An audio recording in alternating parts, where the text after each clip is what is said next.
کا کلام آپ سب تک پہنچا سکوں۔ جیسے کہ آپ کو پتہ ہے کہ آج سے ہماری 7 صلیبی کلمات کی سیریز سٹارٹ ہو چکی ہے، جس پر میں نے دوسرا کلمہ بیان کرنا ہے۔ تو آئیے میرے ساتھ نکالیے لوکا 23 باب اور اس کی 43 آیت مقدسہ۔ لوکا 23 باب اور اس کی 43 آیت مقدسہ نکالیے۔ لکھا ہے، اس نے اس سے کہا، میں تجھ سے سچ کہتا ہوں کہ آج ہی تو میرے ساتھ فردوس میں ہوگا۔ دوسرا کلمہ، اسے نجات کا کلمہ کہا جاتا ہے، اور دوسرے کلمے میں غور کرنے والی بات یہ ہے کہ جو لفظ فردوس ہے اسے پوری بائبل میں صرف اور صرف 3 دفعہ لکھا گیا ہے، اور اس کا ذکر صرف ہمیں نئے عہد نامہ میں ملتا ہے، اور پرانے عہد نامہ میں لفظ فردوس نہیں لکھا گیا۔ ہم دوسرے کلمے کو تو اپنے آسانی کے لیے سمجھنے کے لیے اسے 4 آؤٹ لائنز یا 4 حصوں میں سمجھیں گے۔ پہلا حصہ، خداوند یسوع مسیح کو ڈاکوں کے درمیان کیوں مصلوب کیا گیا؟ دوسرا، کیا دونوں ڈاکو یسوع پر لعن طعن کر رہے تھے؟ تیسرا حصہ، ان دونوں میں سے ایک نے نجات کیسے پائی؟ چوتھا حصہ، تو آج ہی میرے ساتھ فردوس میں ہوگا، اس بات کا کیا مطلب ہے؟ نبیوں نے پہلے سے ہی پیشن گوئیاں کر دی تھی کہ یسوع مسیح کو کس طرح صلیب پر مصلوب کیا جائے گا، اس کے ساتھ کیا کیا ہوگا، کس طرح ہوگا، اس کو صلیب پر چڑھایا جائے گا۔ یہ سب کچھ پہلے سے ہی درج کر دیا گیا تھا، اور انہی پیشن گوئیوں کے مطابق اسے صلیب پر مصلوب کر دیا گیا۔ آئیے اس بات کو سمجھنے کے لیے آپ میرے ساتھ نکالیے عیسائیہ اس کا 53 باب اور اس کی 12 آیت۔ یسایہ اس کا 53 باب اور اس کی 12 آیت مقدسہ۔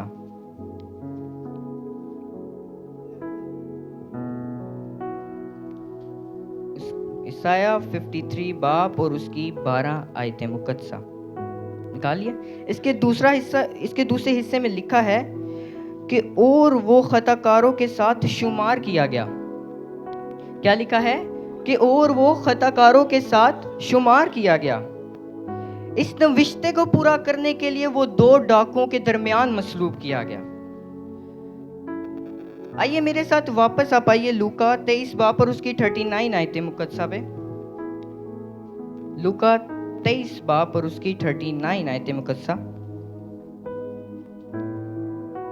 39 آیت نکالیے سب نے۔ جب یسوع صلیب پر تھے تو لکھا ہے، ان میں سے ایک ڈاکو یسوع کو کہتا ہے، کیا تو مسیح نہیں؟ تو اپنے آپ کو اور ہم کو بچا۔ اب اس بات پر ہمیں غور کرنے کی ضرورت ہے کہ ڈاکو کہتا ہے کہ کیا تو مسیح نہیں؟ اپنے آپ کو اور ہمیں بچا۔ اب یہاں پر ڈاکو اپنے فائدے کی بات کر رہا ہے۔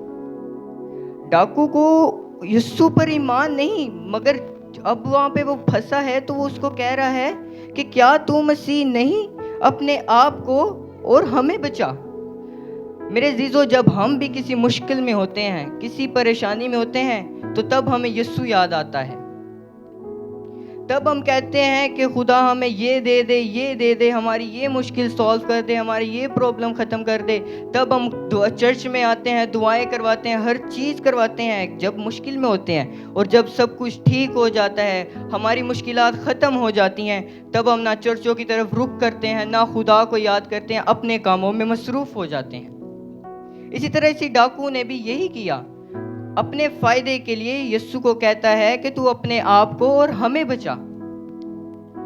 میرے عزیزو، دوسرا ڈاکو آگے لکھا ہے، جھڑک کر جواب دیا کہ کیا تو خدا سے بھی نہیں ڈرتا؟ حالانکہ اسی سزا میں گرفتار ہے، اور ہماری سزا تو واجب ہے، کیونکہ اپنے کام کا بدلہ پا رہے ہیں، لیکن اس نے تو کوئی بھیجا کام نہیں کیا۔ اب میرے عزیزو، ہمیں دوسرے ڈاکو کی بات پر غور کرنے کی ضرورت ہے کہ وہ کہتا ہے کہ ہماری سزا تو واجب ہی ہے۔ میرے عزیزو، یہ جو 2 ڈاکو ہیں، یہ ایسے ہی صلیب پر نہیں آ گئے۔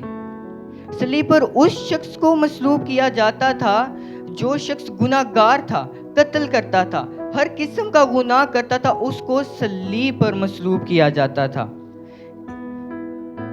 تو وہ اپنی سزا کی وجہ سے وہ وہاں صلیب پر تھے. مگر اس ڈاکو نے یہ کیوں کہا کہ ہماری سزا واجبی ہے؟ یسوع نے کوئی بھیجا کام نہیں کیا. میرے عزیزو، جب بھی کسی شخص کو صلیب دی جاتی تھی تو اس کو صلیب چڑھنے سے اپنے مرنے تک وہ گالی گلوچ کرتا تھا. وہاں پہ موجود ہر ایک شخص کو وہ گالیاں دیتا تھا.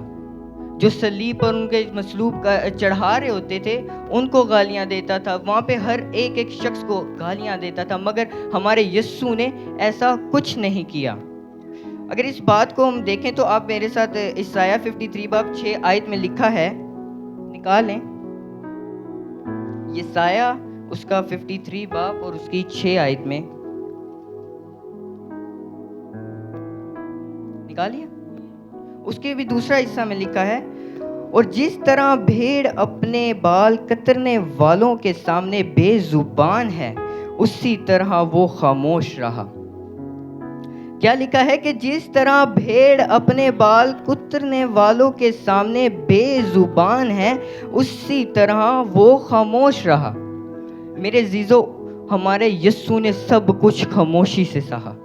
وہ ہمارے خاطر ہر ایک عمل خاموشی سے سہتا گیا.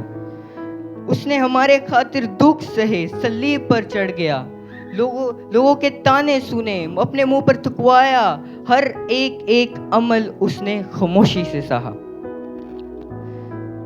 اب واپس میرے ساتھ لوکا میں آ جائیں. لوکا 23 باب میں اور اس کی 42 آیت، لوکا 23 باب اور اس کی 42 آیت مقدسہ. پھر اس نے کہا، اے یسوع، جب تو اپنی بادشاہی میں آئے تو مجھے یاد کرنا. اب اس ڈاکو کی بات بھی ہمیں بہت غور کرنے کی ضرورت ہے کہ وہ کہتا ہے کہ اے یسوع، جب تو اپنی بادشاہی میں آئے تو مجھے یاد کرنا. اب یہ ڈاکو ایسے ہی نہیں کہہ رہا، کیونکہ آپ کو پتا ہے جب یسوع صلیب پر تھے تو یسوع نے کیا کہا تھا کہ اے باپ تو انہیں معاف کر، یہ نہیں جانتے یہ کیا کرتے ہیں. تو ڈاکو نے بھی یہ سنا تھا. اب کوئی ایسا شخص تو نہیں کہ کوئی صلیب پر مر رہا اور وہ دوسروں کی معافی مانگ رہا ہو، مگر ہمارے یسوع نے صلیب پر چڑھ کر بھی دوسروں کی معافی مانگی. اور اس بات سے وہ ڈاکو یسوع پر ایمان لایا کہ جو شخص جو دوسروں کو معاف کر رہا ہے، کیا مجھے معاف نہیں کرے گا؟ ڈاکو یسوع پر ایمان لایا کہ میں بھی معاف ہو سکتا ہوں. اس نے اپنی معافی کے لیے ایمان لایا. اس نے یسوع کی بات سن کر ایمان لے آیا. میرے عزیزو، پھر آگے لکھا ہے، اس نے اس سے کہا، میں تجھ سے سچ کہتا ہوں کہ تو آج ہی میرے ساتھ فردوس میں ہوگا. میرے عزیزو، اس بات پر غور کرنے کی ضرورت ہے ہمیں کہ جب ایک شخص یسوع پر ایمان لے آیا تو یسوع کہتا ہے کہ تو آج ہی میرے ساتھ فردوس میں ہوگا. ان پورے 3 کلموں میں، یہ جو 3 کلمے ہیں ان میں یسوع لوگوں سے مخاطب ہوئے، باقی جو کلمے ہیں ان سے خدا سے مخاطب ہیں. تو ان 3 کلموں میں یسوع جو ہیں وہ لوگوں سے مخاطب ہوئے. تو اسی کلمے میں یسوع نے اسے کہا کہ تو آج ہی میرے ساتھ فردوس میں ہوگا. میرے عزیزو، یہاں پر ایک بات غور کرنے کی ضرورت ہے کہ کچھ لوگ کہتے ہیں کہ جو ڈاکو تھا وہ صلیب پر تھا تو اس نے تو بپتسمہ نہیں لیا تو وہ فردوس میں کیسے جا سکتا ہے؟ میرے عزیزو، اس کے پاس ٹائم نہیں تھا. ایک شخص جو صلیب پر ہے، مرنے کے ان قریب ہے، تو وہ بپتسمہ کیسے لے سکتا ہے؟ اب میرے عزیزو، آپ کے پاس تو ٹائم ہے، آپ کے پاس بہت ٹائم ہے کہ آپ بپتسمہ لے سکتے ہیں، اس پر ایمان لا سکتے ہیں. میں آپ کے سامنے 2 مثالیں بیان کرتا ہوں، جس میں پالوس و سیلاس جو جیل میں تھے، زنجیروں میں جکڑے ہوئے تھے، اور وہ جیل کے اندر ہی خدا کے دعا کر رہے تھے، تو پرستش کر رہے تھے، تو وہاں کی جیل کی نییں ہل گئیں، سب دروازے کھل کے سب جو وہاں پہ تھے وہ سب وہاں سے بھاگ گئے. اور یہ منظر جو جیلر تھا آ کر دیکھ کر اپنے آپ کو مارنے کی کوشش کرتا ہے، اور پولس و سیلاس دونوں آ کر اسے روک لیتے ہیں. اور تب بھی وہ اس کے بعد وہ ایمان لاتا ہے، اور وہ کہتا ہے کہ اے صاحبو، میں ایسا کیا کروں کہ ایمان لاؤں، نجات پاؤں. تو اس کے بعد وہ اسے سمجھاتے ہیں، اسے خدا کے بارے میں بتاتے ہیں، اور وہ بپتسمہ لیتا ہے. اس کے پاس ٹائم تھا. ایک اور مثال جیسے حبشی خواجہ کی ہے، جس میں وہ اسی عیسائیہ 53 باب کو میں پڑھ رہا تھا، تو وہ بھی ایسے ہی پڑھ رہا تھا، مطلب اس کو کوئی سمجھ یا کوئی چیز نہیں تھی. تو خدا نے فلپس کو اٹھایا اور اس کے پاس بھیجا، اور اس کو سمجھانے کے لیے بھیجا، اور اس نے کہا کہ جو پڑھتا ہے وہ تجھے سمجھ آتا ہے. تو وہ کیا کہتا ہے کہ میں تو صرف پڑھتا ہوں، مجھے سمجھ نہیں آتا، کوئی سمجھانے والا نہیں ہے. تو فلپس نے اسے سمجھایا، اور جب وہ رستے میں تھے اور وہاں پہ پانی تھا، تو وہ کہتا ہے کہ یہاں پر پانی بھی ہے اور تو بھی ہے، تو کون مجھے بپتسمہ لینے سے روکے گا. تو میرے عزیزو، جب اس کے پاس ٹائم تھا تو اس نے بپٹائز لیا تھا.